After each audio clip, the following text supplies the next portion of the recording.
Ramzan special আজকে আমি তৈরি করব মুচমুচে ফুলকো বেগুনি। ইফতার টেবিলে বিভিন্ন ভাজাভুজির পাশাপাশি বেগুনি হচ্ছে মাস্ট ট্রাই একটি আইটেম। আসসালামু আলাইকুম everyone, welcome back to my channel. বেগুনি তৈরি করতে গেলে অনেকেই অনেক ধরনের সমস্যায় পড়েন। কারো বেগুনি ফুলতে চায় না, আবার ফুললেও বেগুনি ক্রিস্পি হয় না, একদম নরম ক্যাতক্যাতে হয়ে যায়, খেতে ভালো লাগে না। আজকে আমি গোপন ইনগ্রিডিয়েন্টস সহ এবং অসংখ্য টিপস সহ পারফেক্ট বেগুনির রেসিপিটি আপনাদের মাঝে শেয়ার করছি। আপনারা যে কোনো বেগুন দিয়ে বেগুনি তৈরি করতে পারবেন। বেগুনগুলো সামনের এবং পেছনের অংশগুলো কেটে ফেলে দিয়ে বেগুনগুলোকে ঠিক এরকম লম্বা স্লাইস করে কেটে নিয়েছে। আর স্লাইসগুলো খুব বেশি মোটাও না, আবার খুব বেশি পাতলাও না, ঠিক এই পুরোতে কেটে নিয়েছি। এবারে এই বেগুনের মধ্যে দিয়ে দিচ্ছি আমি 2 টেবিল চামচ লবণ। এই লবণ পানিতে বেগুনগুলোকে আমি ভিজিয়ে রাখবো 10 মিনিটের মতো।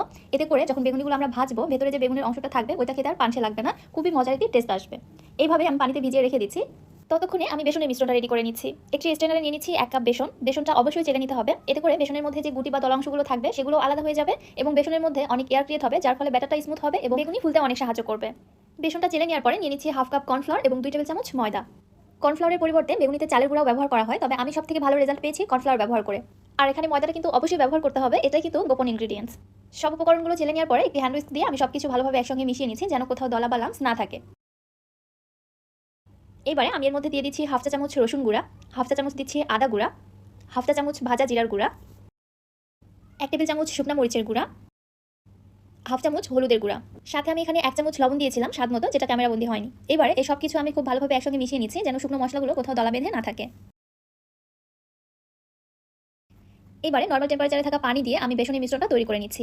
এই ব্যাটার তৈরির ক্ষেত্রে পানি একবারই বেশি ঢেলে দেওয়া যাবে না, তাহলে ব্যাটারটা স্মুথ হবে না। অবশ্যই অল্প অল্প করে পানি অ্যাড করে দিয়ে ফার্স্টে একটি ঘন ব্যাটার তৈরি করে নিতে হবে।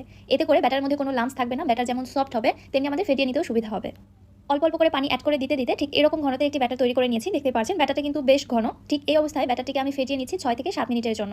এতে করে ব্যাটারের মধ্যে এয়ার ক্রিয়েট হবে, ফলে বেগুনি খুব ভালো ফুলবে। প্রায় 6 থেকে 7 মিনিট ফেটিয়ে নেওয়ার পরে ব্যাটারটি ঠিক এরকম পজিশনে চলে আসছে। দেখতে পাচ্ছেন ব্যাটারের ঘনত্বটা এখনও বেশ ঘন। আমি এর মধ্যে আরও সামান্য কিছু পানি অ্যাড করে দিয়ে একদম পারফেক্ট কনসিস্টেন্সির একটা ব্যাটার তৈরি করে নিচ্ছি। অল্প অল্প করে পানি অ্যাড করে দিতে হবে, ধাপ করে পানি ঢেলে দিলে ব্যাটারটা পাতলা হয়ে গেলে বেগুনি কিন্তু ভালোভাবে তৈরি করা যাবে না।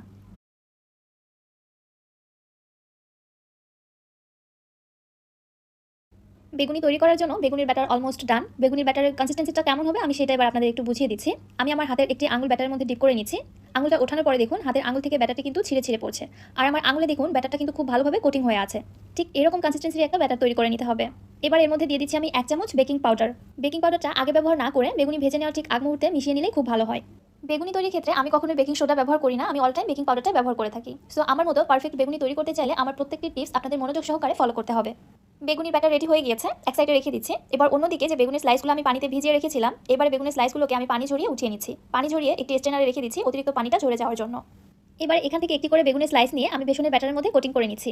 আপনারা চাইলে বেগুনের স্লাইসগুলোকে টিস্যু দিয়ে মুছেও নিতে পারেন। বেগুনের গায়ে যদি অতিরিক্ত পানি লেগে থাকে তাহলেও কিন্তু ব্যাটারটা ভালোভাবে কোটিং হতে চাইবে না, এজন্য পানিটা খুব ভালোভাবে ঝরিয়ে নেবেন।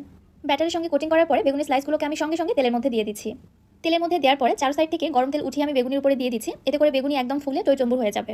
একটি বেগুনি যখন এরকম ফুলে উঠবে দেন তারপরে আরেকটি বেগুনি তেলের মধ্যে ছাড়বেন। এইভাবে প্রত্যেকটি বেগুনি ভেজে নিতে হবে। আর চুলার হিট রাখতে হবে মিডিয়ামে। চুলার হিট যদি সঠিকভাবে মেনটেন না করা হয় সেক্ষেত্রেও কিন্তু বেগুনি ফুলতে চায় না। দেখতেই পাচ্ছেন একটি বেগুনি ফুলে ওঠার পর দেন তারপর কিন্তু আমি পরবর্তী বেগুনিটি তেলের মধ্যে ছাড়ছি। সবসময় 5 থেকে 6 মিনিট হাতে সময় নিয়ে বেগুনি ভেজে নেওয়ার চেষ্টা করবেন, এতে করে বেগুনি খুবই ক্রিস্পি হবে। বেগুনি তেল থেকে ওঠানোর পরে প্রায় 1 থেকে 1.5 ঘন্টা পর্যন্ত বেগুনি এরকমই ক্রিস্পি থাকবে। বেগুনি ফুলে ওঠার পর খুব দ্রুত যদি আপনি তেল থেকে বেগুনি উঠিয়ে নেন, ওই ক্ষেত্রে বেগুনি ফুলকেও থাকে না আর ক্রিস্পি হতে থাকলেও দূরের কথা। এই জন্য চুলার হিট মিডিয়াম টু লোয়ের মাঝামাঝি রেখে বেগুনিগুলোকে সময় নিয়ে ভেজে নিতে হবে। আমি প্রায় 6 থেকে 7 মিনিট সময় নিয়ে বেগুনিগুলোকে ভেজে নিয়েছি। দেখতে পাচ্ছেন যেমন সুন্দর কালার